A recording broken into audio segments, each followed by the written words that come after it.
Hello everybody, it's N here. I'm coming at you guys with another YouTube video. So in today's video, I'm going to be teaching you how to get the most broken ZAW in history.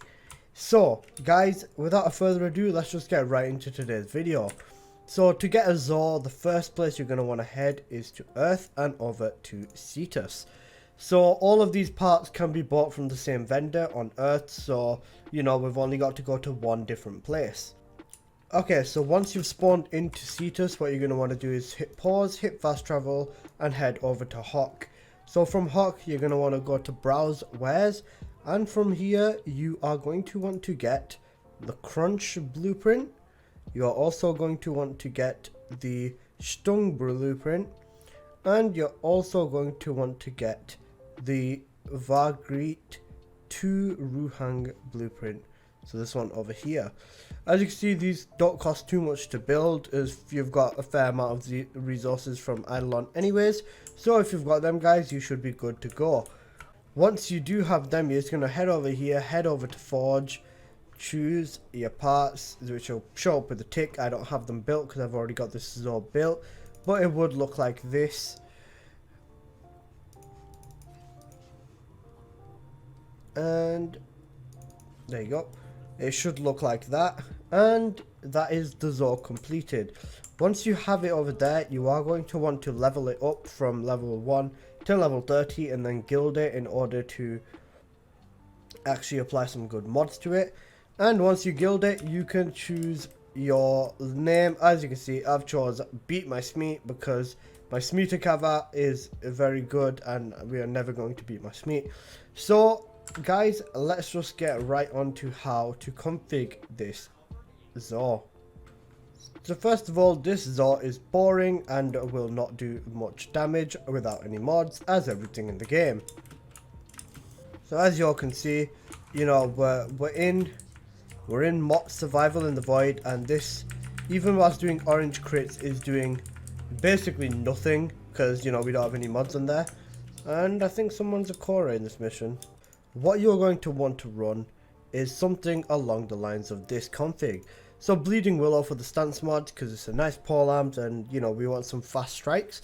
Prime Pressure Point for some extra damage. Primed Fever Strike again for a little bit of toxin damage. Sacrificial Steel for some crit chance. Organ Shatter for some crit damage. Shocking Touch for some electrical damage. Virulent Scourge for toxic damage.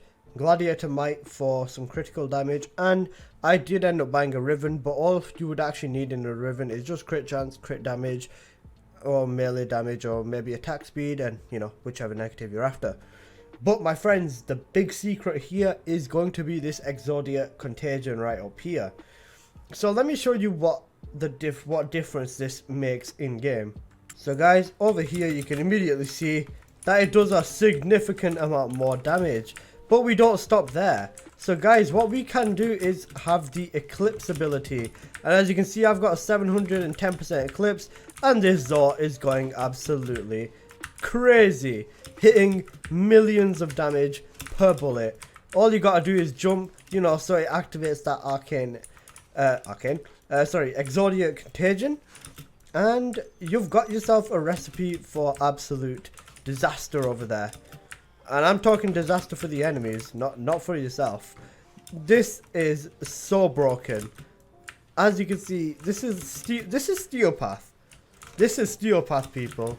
And this is going to be the big hard mod in the game. And you can literally just use a ZAW, go spin it, and call it a day because that is Steelpath done and dusted. That's crazy. Steelpath was meant to be difficult, but with a ZAW like this is not difficult, guys. This ZAW is truly endgame content. And it's crazy to me how you can literally make this ZAW as soon as you start the game, really. You just need to have access to Earth. You need to have access to the plains of Eidolon to grab a ZAW like this. Of course, a newer player would not understand the ZAWs and all that stuff immediately, which I completely understand because, you know, these ZAWs kinda are confusing to get around. Even I, as a Master Strength 30 player, had not bothered with ZAWs at all until I was basically master rank 29 and I was trying to do everything to get my mastery rank up. But as you guys can see, we are doing millions of damage. The way I bump it up further is by using the Eclipse on Wisp. Just because, you know, Mirage's Eclipse is an incredibly broken Hemlent ability. So once I am done with this here, guys, I'll give you guys a full rundown of the setup you are going to want to go. Okay, so guys, you see this Acolyte over here? No, you don't. You don't see no Acolyte, boys. Literally 2-shot killed the Acolyte. Would have been 1-shot if I'd used the energy conversion before casting my Eclipse. But guys, you can see this build does some damage. It does some very, very serious damage, as you can see. Okay, so guys, for the ultimate weapon setup on this weapon, what you're going to want to do is obviously, you know, run the mods that I've shown you before. The reason we went corrosive for this is just because corrosive does a lot of damage and also does work really well with Exodia Contagion and just ends up doing a ton of damage. So guys, with this, what you're going to want to run is a Warframe which has the ability Eclipse. Well, the reason we're using Eclipse is because, as you can see, 667% damage increase just from having the right amount of power strength. And you're also going to want to be running the Arcane Fury. So this is my Wisp build. I've just gone complete power build on Wisp, only because I love Wisp and I love making her mods powerful. And throwing Arcane Fury on there for 100%, 150 melee damage after a critical hit is basically the cherry on top. So when Arcane Fury activates with the Exodia Contagion, and you've got the Eclipse active, guys, you're gonna this build is going to do some serious damage.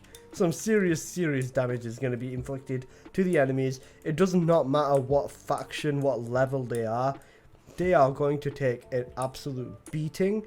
So guys, thank you so much for watching. If you have any tips on any other ZAWs or kit guns or anything that you want to see in the future, do feel free to drop a comment and I will do my best to get back to you. Other than that, guys, thank you so much for watching. Be sure to drop a like, drop a comment, subscribe, and I'll see you guys in the next video. Peace.